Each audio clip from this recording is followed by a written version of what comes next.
দীপলোকত সকলো আপোনাৰ স্বাগতম বন্ধুসকল। মই যোৱাকালি গুৱাহাটীৰ পৰা আহিলোঁ। হঠাতে মাৰ কিবা অসুখ হোৱা বুলি গম পাই আহিলোঁ। মানে বেলেগ কি মানে গলৰ এক চাইডৰ শিৰ বাগেছি, গলটো চিধা কৰিব পৰা নাই আৰু মেডিকেলত নিলোঁ। মাথাৰ জোকৰা খাই আৰু বেছিহে হ'ল। খালি গাড়ীত গ'ল, গাড়ীত যায় মাথাটো জোকৰা খাই বেছি হ'ল। মানে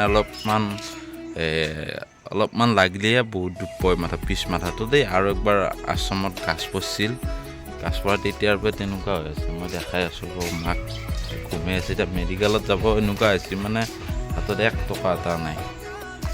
মেডিকেলত যাবাও মাকটো বেছি পইচা নোহোৱা টাইমতে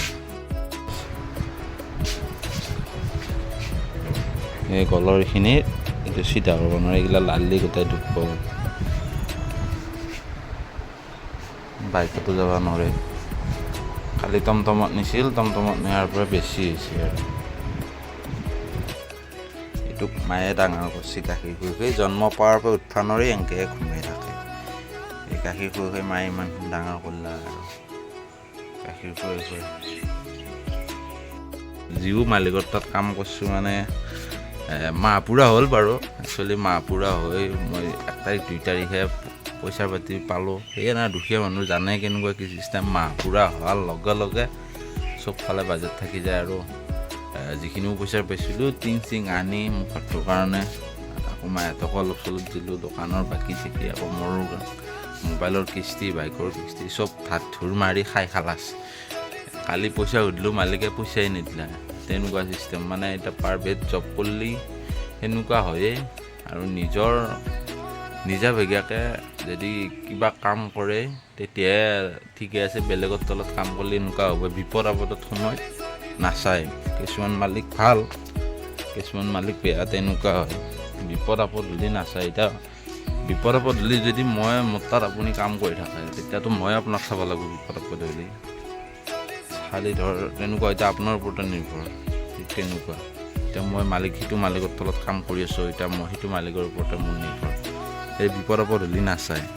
এতিয়া পইচা যদি কালি দিলা হয়, নিশ্চয় মাইক আজি অলপ প্ৰাইভেটত দেখাব পাৰিলোঁ হয়। এতিয়া প্ৰাইভেটত জানে পইচা পাতিত কেনেকুৱা কি খৰচা। এতিয়া হাতত পইচা নলকি এতিয়া ঘৰতে আছে সেনেকৈ। খালি তথাপিও চৰকাৰী মেডিকেলত লৈ গ'লোঁ, নাচালে। লাৰি নাচোৱাকৈ ঔষধ কি লিখি দিছে হিচাপ নাই। কইনাই লৈ গৈছিল টমটমত, ঔষধ কি লিখি দিছে হিচাপ নাই।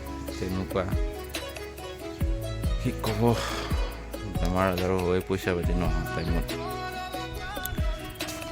এয়াই আৰু কি ক'ম আৰু দুখৰ কথা। এতিয়া হাতত 1 টকা এটা নাই। এতিয়া হাতত এটা ফুটা কৰিও নাই। এই 200 টকা তেল ভৰাই মই গুৱাহাটী পাইছোঁ এইখিনি। এতিয়া কালি যাবৰ কাৰণে আকৌ হাতত 1 টকা এটা নাই। কি ক'ম, চাই থাকিব ভিডিঅ'বিলাক। মোৰ দুখৰ কথাখিনি, মনৰ কথাখিনি ক'লোঁ। বেলেগৰ তলত কাম কৰিলে কেনেকুৱা কি হয়। আৰু মই দুখীয়া ঘৰৰ ল'ৰা। এই একদম মাহৰ ভিতৰতো পইচা নাথাকে, মাহ পুৰা হৈ যোৱাৰ পিছত নাথাকে। চবফালে বাজেট মানে উল্টা হৈ যায়। আকৌ লগ পাম নেক্সট টপিকত। এতিয়া বাই। ক'ত কি হয় মই পিছত আপোনালোকক আকৌ জনাই আছোঁ।